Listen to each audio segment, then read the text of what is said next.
Could the Rams seriously add another tight end? I mean, they already have Tyler Higbee. They just spent a second-round pick on Terrence Ferguson. They're paying Colby Parkinson. They drafted Davis Allen. Could they really add another to the room?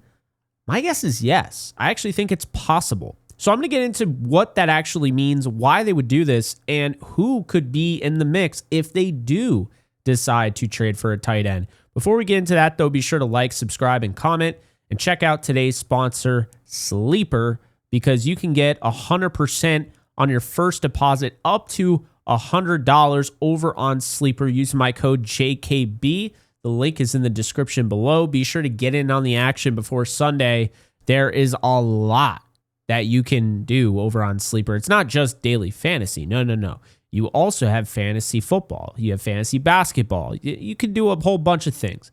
And it's different sports as well on daily fantasy. So be sure to get in on the action with Sleeper using my code JKB. Tyler Higbee has 13 catches for 121 yards and a touchdown. They're 5-2. They've played 7 games, and that's what Tyler Higbee has. He's leading the team in tight ends, right? Davis Allen has 8 catches for 59 yards, 2 touchdowns. Colby Parkinson has 7 catches, 58 yards, no touchdowns. And Terrence Ferguson has 2 catches for 52 yards and a touchdown. So what do I take away from this? Well, first off, context is needed. When you have Puka Nacua and you have Devontae Adams and you have a run game with Kyron Williams at the helm, you're not going to get tight ends involved to the point where they're going to have 800 to 1,000 yards, right? But that said, it just feels like, they might be lacking in this department. I personally believe they're not using Terrence Ferguson nearly enough. Tyler Higbee has shown signs of taking a step back, but he did have a good game against the Ravens. So I don't want to just throw Tyler Higbee under the bus and say, he's just totally lost it because he dropped some passes in the London rain. That said, do they have a go-to guy that is ferocious over the middle? Do they have a guy that, actually breeds fear in a defense? I don't really think they do. Terrence Ferguson could be down the road, and I hope they continue to use him in his role, but make no mistake about it. If the Rams do acquire a tight end and Buzz is starting to pick up, I don't necessarily buy the TJ Hockenson rumors we heard, a week or two ago, but Buzz is starting to pick up. And with that said, if there is actual, legs to this, Terrence Ferguson is not going to be involved in any trade. They love Terrence Ferguson. It's just a sign to me they don't have a number one guy that they trust at tight end. They have a bunch of guys they like, but to me, this says more about where Colby Parkinson is and Tyler Higbee is than where Terrence Ferguson, the rookie, who's only played for a little bit, he's been active for most of the season. He's been inactive. I don't think it has anything to do with him. So the usage of 12 and 13 personnel leads me to believe it might make sense to go after a tight end now. And I believe focusing on one that can play in line and obviously they can move around and they can play on the outside and, flex and be in the slot. That's great. But I'm not trying to bury Terrence Ferguson. I don't think the Rams would be trying to either. So I don't care that it's his rookie year. I think he can contribute even on a Super Bowl caliber roster. We've already seen it. I mean, he typically, he's going to be a tight end that you flex out wide, you move him around. But he's done a nice job blocking in limited opportunities. So with that said, if you're going to move him around, and that's typically how he's going to be used, I don't know if adding another move tight end, a flex tight end, would really make sense because it's going to take away from him. So first off is David Njoku. He's played 246 inline snaps. I see him as more of a rental. I don't think the Rams would bring him back. Maybe they would, but his contract is expired after the season. This is the guy, if you guys have been following the channel long enough, you would know this is the guy I wanted last offseason. So David Njoku has 27 catches this year for 260 yards, 2 touchdowns, obviously would lead the team in that. He's also playing with the Browns. So, and he's splitting time with Harold Fannin Jr., who actually has more targets than David Njoku this year. For his career, 378 receptions, over 4,000 yards, 32 touchdowns in 113 games. I think what, you first look off at it in Njoku, and, I still feel like they probably should have gotten him last year. And he's having kind of a down year because of the addition of Harold Fannin Jr. He's an explosive tight end. He would add something that the Rams don't have, that experience, but also that explosiveness. And say what you will, like I'm a huge fan of Tyler Higbee. I am. He's the greatest Rams tight end of all time. But that said, I think he's more talented than Tyler Higbee, and I think he's more explosive, and I think he becomes a red zone threat, and he's so just strong at the catch point. This could be a real acquisition here. This could really open up the offense. So I think the cost would be a 2025 fifth round pick. I've been on this guy for a while, and to be honest with you, I wasn't really high on him coming out of Miami. But I've really grown to like him over the course of his career, and he's a good blocker. So he can kind of do it all.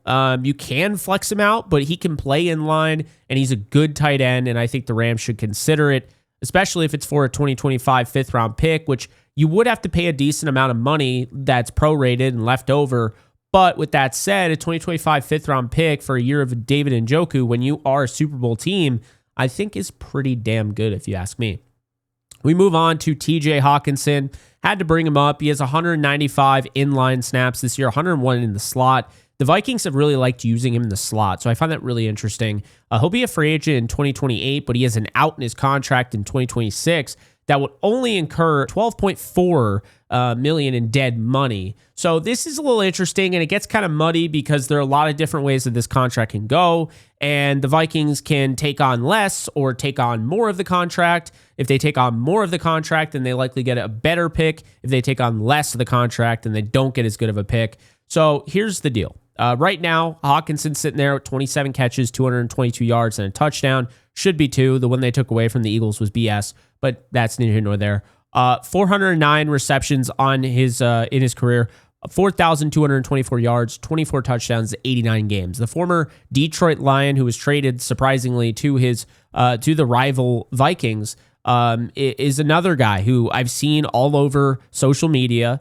I didn't necessarily buy it, but after further review, I do see the fit with Hockenson. He's not as explosive as in Njoku, but he is a better blocker, and he's having a down year. It has a lot to do with that quarterback situation. Of course, the offensive line not helping out the quarterback. So, I think having a down year. Obviously, he has some familiarity with Matthew Stafford, having played with him for a little bit with the Lions. So I understand it was a while ago, but I think that's an interesting fit. Plus, you're coming from Kevin O'Connell, his offense. I think Hockenson here, third round pick in 2025, and then maybe you see if you can kind of restructure that contract. Maybe you rework the deal, you blow it up, and you make another one. A down year, third rounder in 2025 is a little rich, but you can absolutely say if they did get Hockenson, that would certainly be a pretty big boost to this offense. He would be the best tight end as soon as he went on the field. But there is a little bit of concern, the injury that he had when Kirby Joseph dove into his knee. But also, I don't really know if I'm in on Hockenson over like a guy like Njoku. I think Njoku, because he would cost a little bit more this year, and he's not as big of a name, because TJ Hockenson still has a huge name, even though he's kind of been going downhill. But with that said, I don't know if I would give up a third round pick. I think I would consider it. But it's definitely a move. If you're trying to win the Super Bowl, that definitely helps you. And moving on to a guy that would definitely help you, Mark Andrews, a rental. I don't see him at all as an option. And here's why. He's got 26 catches, 230 yards, 4 touchdowns. For his career, 460 receptions, 5,738 yards, and 55 touchdowns in 111 games. My issue with Mark Andrews is not that he's not a fit, although he is more of a move guy, so it would take away from not Hockenson, but it would take away from Ferguson. It's tougher because the Ravens are still in the fight. I believe they're going to steal the division, but I also think he's more of a flex tight end, so again, he'd be taking away opportunities from Ferguson. But the big thing is it takes two to tango, and there's no reason right now why the Ravens should trade him away when they have a chance to go and win the AFC. I'm not saying they're going to do it, but they're healthy now. The defense is playing well. I would not be surprised if the Ravens ended up, making a run in the playoffs now that the Lamar Jackson is back and they're healthy. So I don't think he's available. I think if they lose that game to the Bears and then, maybe they lose to the Dolphins, that's different, obviously, but they're 3-5, and I would imagine they're going to end up winning that division pretty easily. So, I don't think he's available, but certainly would love to see him in a Rams uniform. I think he's a great player. I'm really curious whether or not the Rams are going to end up moving Colby Parkinson. I really like the way he looked against the Jaguars, and he's had his moments, albeit he hasn't had a ton of them. But I think a tight end needy team would really want Parkinson because he's a really good blocker and he still has the receiving upside, even if it feels like he doesn't. And so he's a really good athlete as well. Would he be involved in a trade? You know, if the Rams acquired somebody, that's the question for me. I don't know, because I feel like he's more of a contender type of move. I don't think necessarily a young team that's trying to get some picks wants to trade away, you know, a talented tight end and get Colby Parkinson, but I've been wrong before. Higbee, on the other hand, he's in a contract year. I don't expect them to trade him, but upgrading from him right now, I could see that. Davis Allen, I know they really like him, but if they acquired another tight end, would they keep 5 tight ends on a roster if they acquired one? I have to imagine they would ship one out. So then you have Chigoziem Okonkwo for the full name, 156 snaps in line, 132 snaps in the slot. He would be a rental from the Titans, 27 catches, 271 yards, no touchdowns. His career's been a little disappointing, 165 receptions, 1,700 plus yards, and 6 touchdowns in 59 games. It's not bad, but the way he's talked about, and I see him linked to the Rams a lot, and I've always liked him, but I don't think he's necessarily better than every single tight end in this room. The Titans are a wreck at 1-7, so they just drafted Gunnar Helm from Texas. Really wouldn't be surprised if they trade away Chigoziem Okonkwo, who is a rental. His contract expires after the year. I just don't think the Rams are really a fit because he's another move tight end, so it creates some, you know, kind of clutter there. But then on top of that, I just don't think he moves the needle. If you're going to go out and you're going to make a splash, if you're going to go out and you're going to make a trade, I don't think Okonkwo is better than Tyler Higbee. I don't think Okonkwo is better than giving Davis Allen opportunities and giving Terrence Ferguson opportunities and maybe Colby Parkinson. That's just my take. I could absolutely be wrong. I like the player. I just don't know if I see the fit there. I don't know if he's better than them and worth a 6th rounder. We'll just say that. I don't know if he's worth a 6th rounder, which I think would be his cost to add. I don't think he's that much better than the guys that are currently on the roster. But this guy I do. And it's a bonus one. And it's somebody you probably haven't heard in a while because it's been a little quiet on his front. But Kyle Pitts, who surprisingly has 101 snaps in the slot, 73 out wide, but 204 inline. He'd be a rental. He's in a contract year, 39 catches, 344 yards, a touchdown. For his career, 235 catches, almost at 3,000 yards. He'll get that this week, and 11 touchdowns in 68 games. Kyle Pitts, to me, is the dream fit here. Sure, he's a rental. Well, he's only a rental if you don't sign him, right? He's a rental, but he's already working with former Rams coach Zach Robinson. He's his offensive coordinator, meaning he's been involved with a lot of the same things Sean McVay is trying to deploy in his offense. So the Falcons are not a good football team right now. They're just not. I don't buy into them. I've told you guys this. I'm not high on them. They're likely going to go 3-5 after their game against the Patriots this Sunday in Foxborough. And I think they're going to be 3-6 when they play the Colts, the best team in the league right now in terms of win-loss record. They still have games against the Bucs, Rams, and Seahawks. If they lose all the games they're supposed to lose, that's 9 losses. They could absolutely still win 8 games. But what does that really accomplish? So Pitts just turned 25. It might be best for them, even though he just turned 25.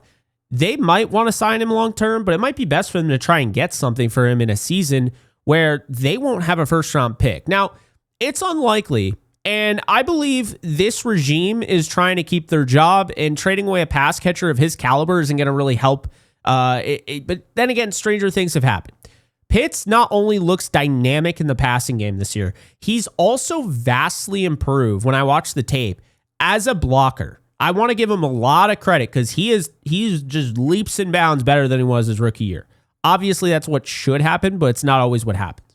So this is a win now move, and it would surely put him as the top tight end on the team, would open up the playbook for Sean McVay, and arguably he'd be the most talented tight end the Rams have ever had.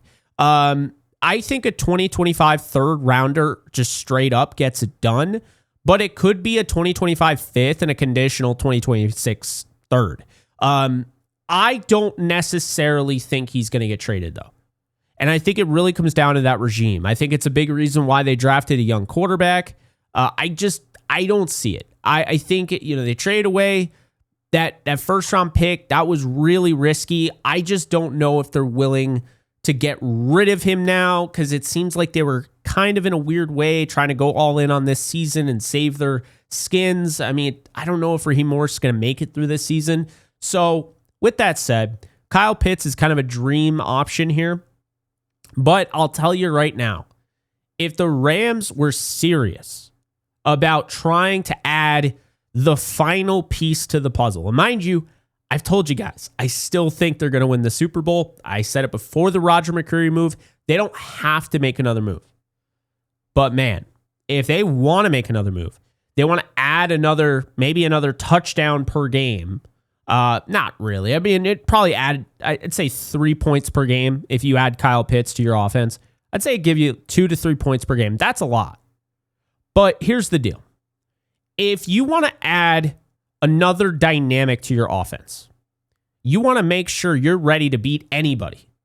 And you're ready for any moment because you have a defense that can shut down anybody in the run.